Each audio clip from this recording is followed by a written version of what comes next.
Midnight Viewing, the Horror Anthology podcast, where this season we're taking a look at George A. Romero's 1980s television series, Tales from the Darkside. Sharing the Midnight View with me are the Culture Cast's Chris Stashew. This machine eats noise. And the Projection Booth's Mike White.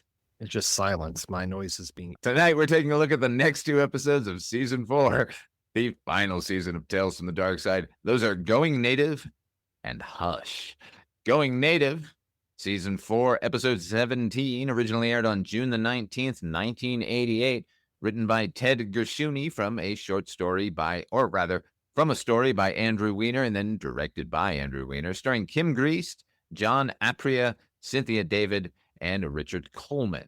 This is about an alien observer who discovers what it means to be human. What'd you think of this one, Chris? You know, Mike and I had talked earlier in the week, and Mike said, and I quote, I really enjoyed, I'm not going to say what, the last two episodes of this, these two that we're talking about now. And he's, I hope you do too. Well, I can tell you on half of them that we're talking about right now, I enjoyed it immensely. This might be one of the best episodes of this show that we've seen. It's thematically interesting. It's narratively unique in a way that we have not really seen in this. And I think it actually... not for once in this show's run, but few and far between do any of these episodes really touch on something kind of serious. It's more fun or scary or fun and scary. I think that this episode actually is hitting on some interesting ideas and talking about some things that are pretty serious. And to use the kind of vehicle of a emotionless alien from another planet who's coming to observe us as a kind of vehicle for, again, she says she's an alien, but we could just use that as a, you don't feel like you belong, and there you go. And so many of us get that. So just using it as kind of a parable for that, I found it immensely entertaining. And yeah, I mean, this is, like I said, I found this to be one of the better episodes of this show, and maybe go as far as to say one of the better episodes of anything we've watched together for one of these anthology shows. So what about you, Mike?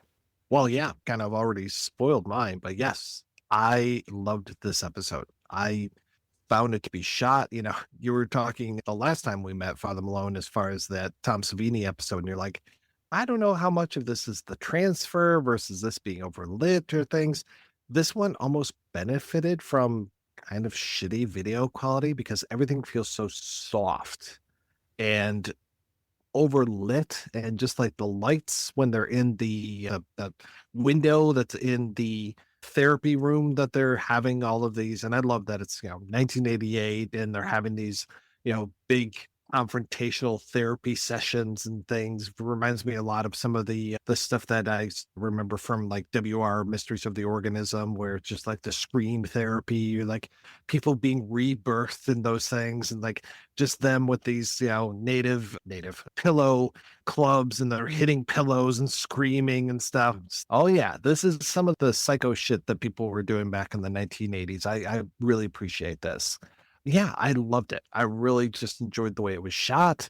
I love the voiceover. I thought Kim Greist was fantastic. I mean, every time I see her and stuff, I really enjoy it. I don't know if she's that good in A Shriek, if you know what I did last Friday the 13th, but I definitely liked her work in like Brazil, and God, what else was she in? Manhunter.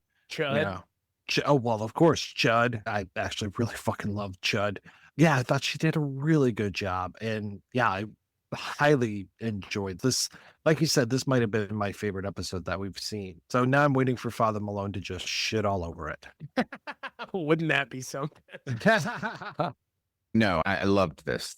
I loved it. I loved it particularly because no matter what series we've watched, by the time we get to the last series, it's all dog shit. It's all failure after failure. This season of Tales from the Darkside feels like a limping season of any other season. It doesn't feel like this is the end at all.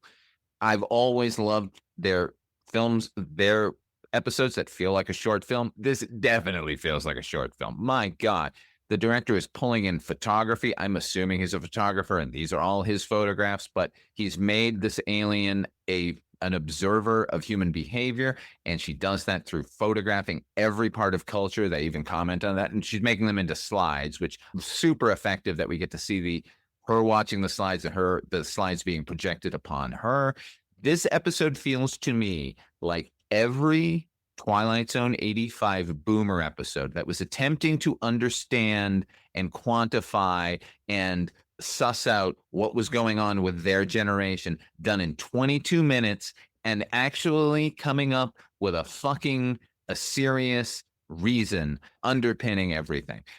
The fact that, like you said, Mike, I love that it's this, that she goes to try and figure out how humans tick by going to a therapy session, which of course was all the rage at the time. Everyone was trying to figure out how they all ticked, and that generation in particular. And the type of therapy we're given here is the silliest of them, which is the beating a pillow with a foam bat and crying about your father or somebody or whatever. And the fact that this alien, who has been nothing but observer up until now, figures out what they're all afflicted with, and every human is afflicted with. The thing that makes us human is how fucking ultimately lonely we all are. And I just thought it was magnificent. I thought the performances across the board are fucking great. I love Kim Grease. I always wondered, because she was, like you said, Brazil came out, Manhunter came out. I saw her in this. I saw her in a bunch of other little things like around that time. And I thought, here she goes. And then she dropped off the face of the earth forever. And I couldn't figure out why, because she retired. Is that what happened in 87? In 2001. Wow. Well, 1 year after that movie you were talking about, Mike, the one that sounds like one of those movies made by those the guys Friedberg and Seltzer. Friedberg and Seltzer, yeah. Maybe maybe she was a theater actress and just sort of returned to the stage for that period of time. But we were robbed of a lot of great cinema from Kim Grease, because this is one of the best performances of the series. She carries this with very little dialogue, and it's just she's in every frame basically, and it's never uninteresting. And I wanted to know more about the character, and I wanted to know more about her story. It reminded me a lot of In My Skin, just that kind of distance between the people, and just that even though she's giving us a voiceover, she's not over explaining things. And just this whole idea of she has to be at a distance, because if she starts to feel like the humans, maybe she won't be allowed to go back to her planet. Just that whole, I have to be colder. Though I really want to experience what's going on with these creatures that are all around me. I mean, she doesn't, suck the souls out of anybody or, turn into black goo or anything, but I just really felt that kind of more observational type of alien. And I'm glad too that it was a woman alien, that it wasn't a male alien, because it's just, okay, we've seen that 1,000 times, but here we have this female alien, and she's getting approached by this guy and everything. And again, I was like, well, she could attach her suckers to this guy and draw it out of his spinal juice or something. I don't know, but they just treated it like you said. She's an alien, but is she an alien? Is she just a person? Because so often we all feel alien. We all feel like we're on the outside, and she expresses that, and this episode expresses it so beautifully. Yeah, this could have been the moment she got out of the asylum, like she could have had a psychotic break 10 minutes before the episode began. That's my thinking. And again, that's not my explanation for it, but I love that there is that level of ambiguity to it that does allow you to be like, well, it doesn't necessarily need to be that she's an alien for this to work. It just needs to be that she feels alienated and on her own and alone. I mean, the ending, monologue where she talks about solitude, like that's, it's heartbreak, but it's also true. Like it's the truth. And we haven't really seen episodes of any of these shows that really cut to that core of human emotion and being the way that this episode does. And I don't know, appreciated it so much because it just seems so well written and well thought out and well executed. Everything seems intentional, and I appreciate that. The fact that there are no goblins in it prevents me from calling it my favorite, but I think this might be the best episode of the series. If the series existed just to give us this, then it might have been worth it. And I will say, to be fair, this episode could have been, and again, probably should have been, Twilight Zone 1985 episode. It works more tonally in a show like that. This show actually, tonally, this episode doesn't work in this show. To your point, Father Malone, like, I liked this a lot, but I don't know if I said it was my favorite Tales from the Darkside episode. I don't think it would be, because to your point, this show does kind of traffic in something that I'm a little bit more interested in overall, which is goofy horror, weird, out there, George Romero, that kind of stuff. Like, I'm more interested in the goblins and the scaring children in your house at Halloween of it all. But this is something that feels so atypical of this show that it stands out, and it stands out more so than so many other things that we saw on shows that were trying to do this kind of storytelling and kind of, introspective, human kind of emotional storytelling. Because that's Twilight Zone 85 that's what it was really interested in overall as a show. I'm really curious if Andrew Weiner, the guy who's listed as director, though it was Ted Gernshey was listed on Wikipedia, but IMDb has Andrew Weiner on here. He's got like a couple credits, but not very much at all. Was that an alias for somebody else, or did he just not make that many things? I'm a terrible host because I don't know, and I wish he had made more because I loved this. Yeah, same. Well, I'm really glad, because I was just like, oh shit, what if Chris watches this and he's just like, what the hell? Were you kidding me? Were you pulling my leg? Oh God, no. No, this was, it was really impactful in a positive way. And again, it speaks to the human condition in a way that I wasn't expecting something like this to. I wish actually that this episode had appeared in the first season, because had it done that, then it would have corrected what you're saying, Chris, which is this feels atypical of the series. And I think had it been more typical of the series, then the series might still be going on, honestly. Yeah. Yeah. I mean, the show does kind of traffic in the flights of fancy and fun, weird, cutty black sows of it all a whole hell of a lot. This is their wordplay. Yeah. It really is. This is the oh man, what's the first Dreams episode? for us? Yeah. What's the first episode of Tales from the Saturday? Crypt? It's that same thing, The man who was death. Yeah. There you go. Yeah. Speaking to the human condition in a way that the show kind of never really ever did ever again. The Tales from the Darkside has not really spoken to the human condition a whole lot, and Tales from the Crypt never really did either. But they did one time, and man, the one time they did it was pretty fucking great. Been thinking about it for decades. I know. Someone was asking me at the horror convention that we were at, what's your favorite Tales from the Crypt episode? I was like, the first one. Isn't that a shame? I think I know who you were talking to. All right.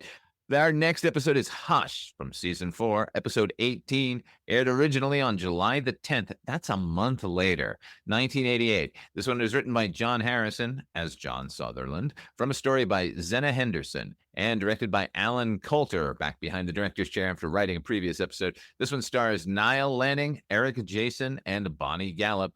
A boy inventor and his teenage babysitter are menaced by the boy's latest invention, a noise eater. What do you think of this one, Mike? Here we are with the fucking inventors again. They can't help themselves. But despite that, I found it to be pretty cute. I like the whole. Did you guys watch Teletubbies? Mhm. Yeah. Yes, I did actually. This is the Nunu. The Nunu is going Absolutely. crazy. The psycho Nunu's cousin. Yeah. Fucking Nunu coming after you, man. I mean, that Nunu was already scary enough when it was sucking up all those Teletubby the pancakes that they were eating. But yeah, here it wants to suck all the noise out, and I love the sound effect of the noise being sucked out of things. And again, we're talking with that last episode as well. It's not really Tales from the Darkside. It's, that one was, pretty thoughtful and thought provoking. And this one is very mean spirited. And you've got the woman coming home, because we've got the teenage babysitter and the boy being terrorized by the psycho Nunu. And yeah, when the mom comes home, she gets the noise sucked out of her. And we don't know exactly what that means, but it's not good. So yeah, I really enjoyed this one. How about you, Chris? The philandering wife, I believe, is what was going on, correct? Is that okay? That's the implication, yes? No, not an implication. Straight up. If that girl knew. Yeah. Who are you talking to on the phone? PTA meeting. Right. You guys say Psycho Nunu. I would say it looks like a vacuum that the mugwumps from Naked Lunch would use. It's horrifying. This is like that one very of the vaginal. it's like an asshole. Like it looks like a sphincter. Like it's a living sphincter at the end of this tube. It's disgusting. It's one of the best like creature things I've seen because when it pops out from underneath the bed, I couldn't tell you what I was looking at. And then when it started to kind of unfurl and unfold, like I think humans have a real hard time with stuff that's like really indiscernible from anything else you've ever seen. And when it starts to unfold itself like that, I was like, I've never seen anything like that. It is off-putting and it is upsetting. And I found the episode to be genuinely creepy. For as kind of introspective as the last episode was in terms of like emotional human like relatability and the solitude of it all, this is just creepy and gross and weird. And it is kind of like a fairy tale-esque story. And, the bad adult gets what they deserve in the end. And, they stop the monster and it ends up, sucking itself off, which is pretty funny. And I thought this was fun. I thought this was a lot of fun. So Father Malone, what about you? I think this is a case where reviewing these episodes back to back and in comparison makes it a winning combination because it's like a roller coaster. The last one was so nice and uplifting, and this one is just a straight charge down the hill. Here's mom, here's the kid, here's the babysitter, here's the villain. Let's fucking go. And it does it as economically as any good Tales from the Dark Side. I can't believe they're doing this at the end of the series. I can't believe they're pulling these out now. What the hell, god damn it. I thoroughly enjoyed this one. The fact that the mom is sort of philandering and it's all kind of played for goofs, and she was so endearing. When she got in the house, I thought, oh no, they're not going to do it. Oh no, right, I'm watching Tales from the Dark. God damn it, mom, why didn't you stay out? I thought the creature is fucking horrifying, man. The little screams it makes when it kills things was horrible. It just sort of prowling around the house and every little noise. And I loved that at a certain point, it started zeroing in on the most subtle of noises. Like it went after the televisions, it went after the refrigerator's condenser. Like it could hear that hissing under there and it killed the refrigerator. Like no matter what happens, that entire house is going to need new electronics. I love how horrifying it was that the kid goes, it can hear your heartbeat. Oh, yeah. Oh, shit. That's when I was like, okay, now we're actually cooking with grease here. Like we're putting the screws to the characters in this episode. And I love when the episode goes that one step further. You know what? Now that everything else has been exhausted, we have their heartbeat. It's subtle. It can hear it enough that it's going to go after your heartbeat. Yeah, awesome. Like I love that the episode took that into account too. Because I feel like otherwise we might be asking that question. And it's nope, we have it covered. It's perfect. It is a airtight episode in terms of logic, and I don't need anything else explained, like where the vacuum creature came from or how it existed or anything. Just like everything was perfect. Yeah, it's a sweet little cat and mouse game where our lead does everything you would do. She doesn't not do anything. There isn't a moment of screaming at her like, do this, you idiot. She tries it. And ultimately solves it, I think, the way any of us thought about, right? Like just start tapping on the thing's back. Like, it'll figure out that it's the problem and then kill itself, which is what they eventually did. But the very setup that it can only be turned on and off with this remote control and it kills its own remote control was great. Because what a moment of dread in any horror movie. It's like, now you're fucking dead if you don't run now. I love this one. A great scare show from Darkside. And a great creature. Like genuinely one of the weirdest creature designs I've ever seen. It's Mugwump adjacent from Naked Lunch, which has really strange creature design, like biological, mechanical mix. Yeah, it's basically a 1950s floor vacuum that you would drag along with the hose attachment, but they've built in this little bellows on the side that is breathing in and out, which makes it even more alive and a little more off-putting. Yes, look, man, we've seen so many vampires and werewolves and ghouls and creatures, and they've all been so fucking beautiful, but I gotta kind of agree with you here, Chris. This thing was the most fascinating, interesting looking creature I think the series has produced. It's a killer vacuum. Yeah. And it's horrifying. And it's not goofy. It's not like the killer pool movie that came out. Just don't go in the pool. Don't go in the goddamn pool. This is you're trapped in the house with a vacuum, but the gimmick is the vacuum sucks the noise. So don't make any noise. What a smart little turn. Just a little. Perfect. I wonder if that guy from The Office saw this before he wrote A Quiet Place. Yeah, right. I mean, this is better than that in terms of being economical with the storytelling. Yeah, half hour in and out. I was talking about just how pleasant it was that the previous episode just moved, and yeah, this is the same. Just you don't feel the commercial breaks. You don't feel the time passing. I started watching this, and next thing I know, it's over because it was so much fun to engage with. And it feels like a thesis for the entire series because one of our main preoccupations has been our technophobia. This series, more than any other that we've covered, has been obsessed with how technology is going to fuck us up. And here's the ultimate example of that. It's just going to take the life right out of you. And what I love is that because we were complaining about the inventor of it all, this actually works in terms of the inventor of it all actually pays off. Like it's like a kid with asthma. He's stuck at home. He is an inventor. And then just because he's a kid with asthma, it adds another layer of terror because the kid's going to give your location and he can't help it. Right. Yeah. Right. Which normally kids with asthma in movies are just like, okay, when's he going to need this nebulizer? And it's just, oh God, this worked so well. On the next episode of Midnight Viewing, we'll be taking a look at the next 2 episodes of season 4. Those are Barter and Basher Malone. Did I say the next 2? They are the final 2 episodes of Tales from the Darkside.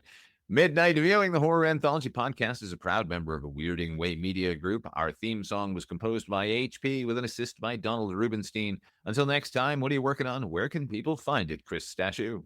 WeirdingWayMedia.com is where you can find all the things that I work on, including this show, and then my own show, The Culture Cast, and then a whole host of other things that I work on either with Mike or with Father Malone, like Chronicles from the Crypt, which we did many moons ago, where we talked about the show that we've mentioned every other time. I'd take like a bet, I don't know what bet you'd get, but I feel like 50% of the time we mentioned Tales from the Crypt on this show because, again, it's kind of the standard bearer. So if you want to hear our thoughts on kind of that HBO horror anthology show that's still not available on HBO streaming for whatever fucking reason. We know. Yeah, we know. Chronicles from the Crypt is where I would point anyone who enjoys this show because that was, the first time you and I worked on anything collaboratively, Father Malone. So yeah, I would check that show out. That's a deep cut. What about you, Mike White? Yeah, well, I was on one episode of the Tales from the Crypt. It was a disaster. To illustrate why. But yeah. You know what? I got to say, Mike, you figured it out quicker than Chris and I. Yeah, and the sad thing is that was one of the better episodes of the show. Still to this day. Yeah. But yeah, everything that I do is available at weirdingwaymedia.com. Yeah. So come on over and listen to the stuff I work on, as well as some of the other fine shows that we have on the network. How about you, Malone? I would actually say Mike hasn't figured it out. He's here now. True. I mean, we got him in the end, Father Malone. Yeah, there you go. You're right. Got him in the end. Well, as for me, every Monday, Father Malone's weekly roundup where I look at whatever's new in streaming and theatrical, and every Friday, it's Horror Anthology podcast where we're looking at series like, Tales from Darkside's done. We're going to be looking at Hammer House of Horrors next. Of course, every other week, we have a substitute show where HP and I look at a different fest. We are wrapping up our Yaucha Fest. We've also got a Rick Moranis Fest going on over at the Patreon channel. Speaking of the Patreon, patreon.com/Father Malone. You're going to get episodes early, commercial-free, and bonus content you can only get there. But if money is tight, you can do us a solid by giving us a 5-star review. Subscribe and share on Apple Podcasts. Write us a nice review on Spotify. I don't know. Do something else. Comment. Just tell someone else to listen. Anyway, thank you all for joining us here at Midnight Viewing. Until next time, try to enjoy the daylight.